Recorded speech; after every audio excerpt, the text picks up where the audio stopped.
Hello everyone, अस्सलाम वालेकुम। The Hind Guru academy से नूर नवाज खान। हमारे बच्चे जो स्पेशली जेई का प्रिपेयर करते हैं और स्पेशली जो 11th में बच्चे मैथ्स पढ़ते हैं तो उनके लिए एक बहुत ही इंपॉर्टेंट टॉपिक होता है बायनोमियल थ्योरम।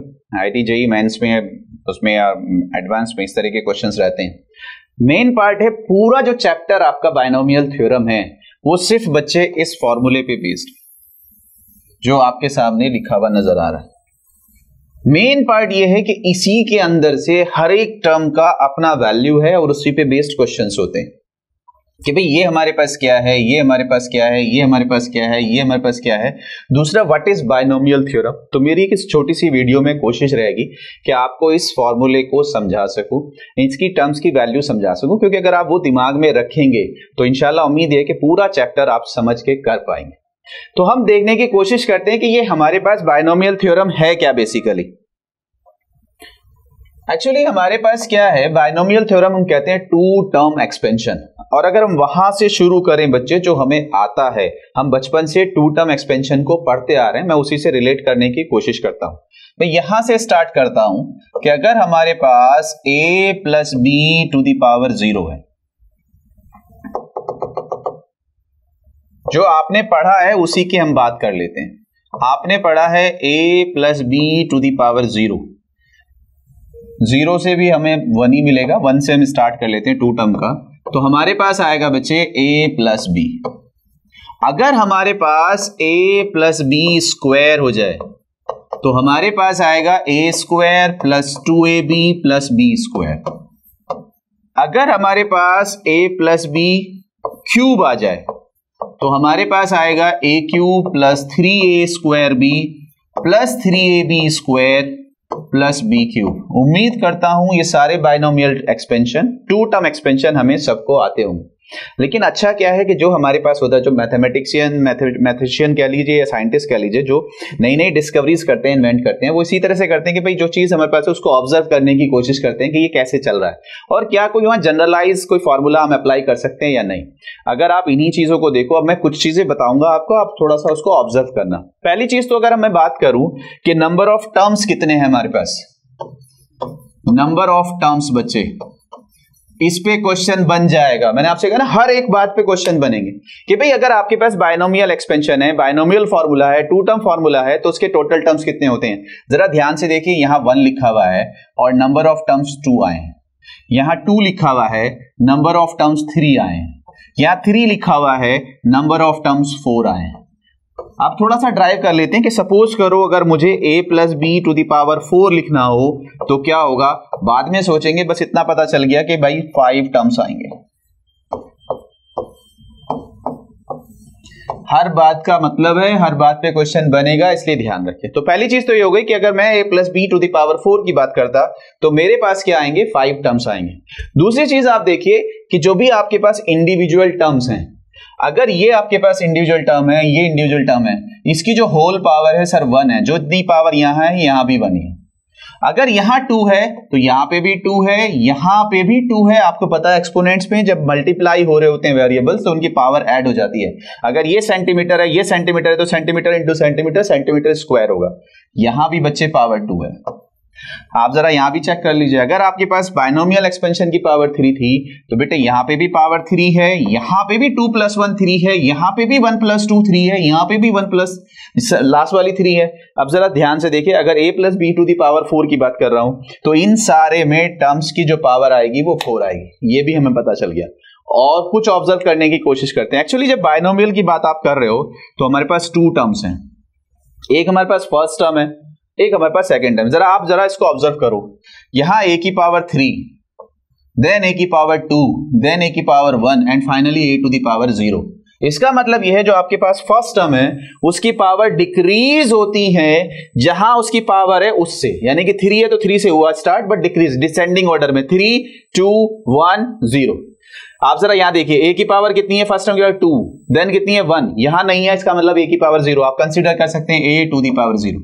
प्लीज यार देखिए, यहां पे चेक करिए कि a की पावर 1 है और यहां पे a की पावर 0 है।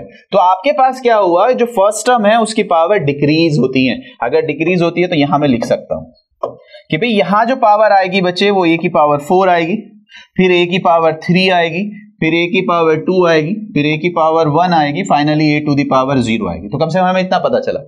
फिर हमारे पास क्या है, जो सेकंड टर्म है उसकी पावर इंक्रीज हो रही है, यहां नहीं है, अगर नहीं है तो आप ये मान के चल सकते हो कि 0 है, फिर 1 है, फिर 2, फिर 3। तो अगेन जितनी पावर है वहां तक उसको इंक्रीज करना है। यहां पे जरा चेक कर लीजिए, b to the power 0, b to the power 1, b to the power 0, b to the power 1। तो इसका मतलब क्या है, फर्स्ट टर्म की पावर डिक्रीज होती है n टू 0, सेकंड टर्म की पावर इंक्रीज होती है 0 टू n। इसका मतलब यहां जो सेकंड टर्म b है वो b to the power 0, b to the power 1, b to the power 2, b to the power 3, b to the power 4। अगर आप देखेंगे होल टर्म जो आपके पास हैं उन सब की पावर 4 आना चाहिए, 4 आता है। a प्लस बी की पावर 4 का फॉर्मूला आप खुद भी लिख सकते हैं, अगर आप कोशिश करेंगे a plus B square, a plus B square या a प्लस बी स्क्वायर का होल स्क्वायर आप मल्टीप्लाई करके देख लीजिए यही आता है या नहीं आता है। अब जो लास्ट वाली चीज बचती है वो बचती है कि सर ये जो नंबर्स आते हैं ये क्या आते हैं। अच्छा, इसमें भी एक चीज मैं आपसे कह दूं कि जो हमारे पास फर्स्ट टर्म होते हैं और जो हमारे पास लास्ट टर्म होते हैं उनके साथ जो कोफिशिएंट होता है वो हमेशा 1 आता है। यहां सब पे 1 आएगा, यहां सब पे 1 आएगा। तो ये भी हमारे पास होगा कि भाई यहां पे भी जो फर्स्ट टर्म है और जो लास्ट टर्म है इसका कोफिशिएंट, इसके साथ जो नंबर आ रहा होगा 1 आएगा। दूसरी चीज और ये भी आप ध्यान रखिएगा, इस पे भी क्वेश्चंस बनेंगे कि जो आपके पास इक्वी डिस्टेंट टर्म्स होती हैं या जिनकी पोजीशन सेम होती है स्टार्टिंग से और एंड से, उनका न्यूमेरिकल वैल्यू सेम होता है, कोफिशिएंट सेम होता है। यहां a प्लस बी की पावर 3, क्योंकि ज्यादा बड़ा एक्सपेंशन नहीं ले रहे वरना आप उसमें और ऑब्जर्व करोगे, तो सेकंड टर्म का कोफिशिएंट अगर 3 है स्टार्टिंग से सेकंड टर्म, तो लास्ट से जो सेकंड टर्म है उसका भी 3 आएगा। तो ये कोफिशिएंट सेम रहता है। यहां पे भी हम कोशिश करेंगे कि भाई जो कोफिशिएंट यहां आएगा बच्चे वही कोफिशिएंट यहां आएगा, बीच वाले में क्या आएगा। अब नंबर्स की बात आती है, तो नंबर्स होते क्या हैं, यहां पे हमारे पास ये इस तरह से ध्यान से देख लीजिए कि फर्स्ट टर्म्स जो है वो तो 1 रहेगा, लेकिन हमारे पास जो इनर वैल्यू है वो प्लस होती चली जाएगी। 1 + 1 2, इसको पास्कल ट्राइंगल भी कहते हैं। यहां पे क्या होगा, 1 + 2 3 हो जाएगा, यहां पे क्या होगा 2 + 1 3 हो जाएगा, लास्ट 1 फिर 1। अब इसका मतलब क्या है कि यहां पे 1 + 3 क्या आएगा, 4 आएगा, 3 + 3 क्या आएगा, 6 आएगा, 3 + 1 क्या आएगा, 4 आएगा। तो फाइनली जो फॉर्मूला बनता है वो ये बनता है कि a + b to the power 4 = a to the power 4, 4a³ b, 6a² b², 4ab³ and b to the power 4। तो इसका मतलब ये है कि अब इस तरीके से अपने जैसे बाइनोमियल जो एक्सपेंशन है उनको हम ड्राइव कर सकते हैं। अब मैं अगर आपसे कहूं इसको देख के, तो आपके पास क्या होगा बच्चे, बहुत आसानी से आप कह सकते हो कि a + b to the power 5, हमारे पास टोटल 6 टर्म्स होंगे, इससे एक ज्यादा होते हैं, जो हमारे पास पावर होती है उससे एक ज्यादा 6 टर्म्स होंगे। फर्स्ट टर्म जो है उसकी पावर 5 से स्टार्ट होगा और डिक्रीज करते करते 0 पे जाएगा। सेकेंड टर्म जो होगा उसकी पावर 0 से स्टार्ट होगा, इंक्रीज करते करते 5 तक जाएगा। बात सिर्फ इसकी बचेगी कि नंबर्स क्या आएंगे, यहां 1 + 4 5 आएगा, यहां 4 + 6 10 आएगा, यहां 6 + 4 10 आएगा, यहां 4 + 1 5 आएगा और यहां पे हमारा 1 आएगा। ये हमारे पास है।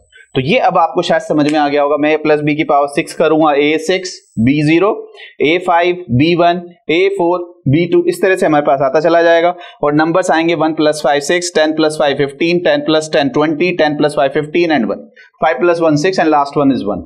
प्रॉब्लम ये है सर, अगर अब मुझे ध्यान से देख लीजिए, अगर इस चीज की मैं आपसे बात करूं, थोड़ा सा आपको आइडिया हो गया होगा कि बच्चे अगर मैं आपसे कह रहा हूं कि a + b to the power 10 लिखो, तो आपको सबको पता है अब इसमें 11 टर्म्स आएंगे।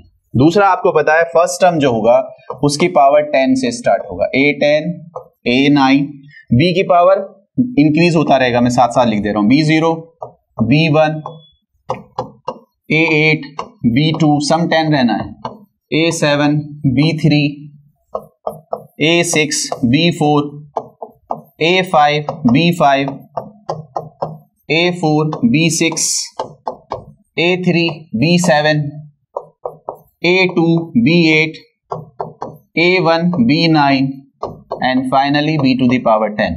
मुश्किल ये है कि नंबर्स क्या आएंगे। अब मुझे अगर इनको सम करके लिखना है तो मुझे 9 का पता होना चाहिए। बस यहां आगे कहानी ऑब्जर्वेशन में अटक जाती है कि ये वैल्यूज कहां से लाएं। तब अगर आपने परमुटेशन कॉम्बिनेशन पढ़ा है, एनसीआर पढ़ा है, तो फिर वहां से आया कि नहीं सर ये जो वैल्यूज हमें रिक्वायर्ड हैं वो हमारे पास क्या आती हैं, a plus B to the power n is equals to, इतना तो अब हम समझ गए कि a की पावर n आएगा, b की पावर 0 आएगा। नेक्स्ट टर्म में a की पावर एक डिक्रीज होगा, b की पावर एक इंक्रीज होगा,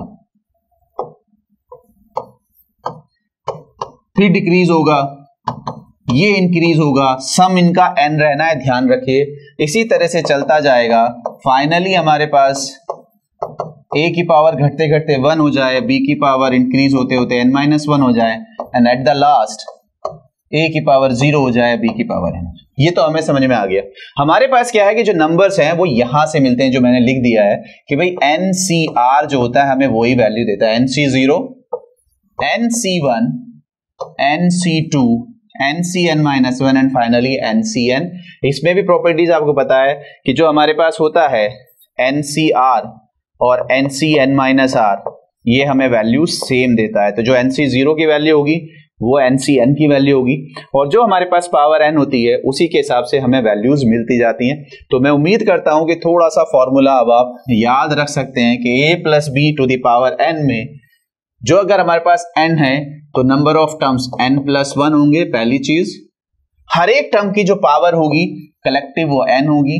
दूसरी चीज, जो फर्स्ट टर्म होगी उसकी पावर n से लेके 0 तक जाएगी, जो सेकंड टर्म है उसकी पावर इंक्रीज होगी 0 से लेके n तक जाएगी, और जो हमारे पास वैल्यूज आएंगी वो NCR से आएंगी, जहां पे r हमारा जो है वो 0 से लेके n तक जाएगा। इसी फॉर्मूले को आप इस समेशन फॉर्म में भी लिख सकते हैं, r is equal to 0 to n। तो NC0 a की पावर n -0n b की पावर 0। तो ये हमारे पास होता है बायनोमियल थ्योरम। उम्मीद करता हूं कि अगर आप इन टर्म्स को, इन चीजों को ध्यान रखेंगे तो ये आपको हमेशा याद रहेगा। तो नेक्स्ट क्लास में इंशाल्लाह इससे आगे की कहानी, इसके ऊपर क्वेश्चंस, बहुत अच्छे अच्छे क्वेश्चंस होते हैं। एक्सपेंशंस आता है, नंबर ऑफ टर्म्स आते हैं, मिडिल टर्म आता है, कोएफिशिएंट्स आते हैं, प्रोडक्ट ऑफ टू एक्सपेंशंस का आता है, उसके ऊपर फिर सीरीज पे क्वेश्चंस बनते हैं। तो इंशाल्लाह डिस्कस करेंगे। All the very best. अस्सलाम वालेकुम।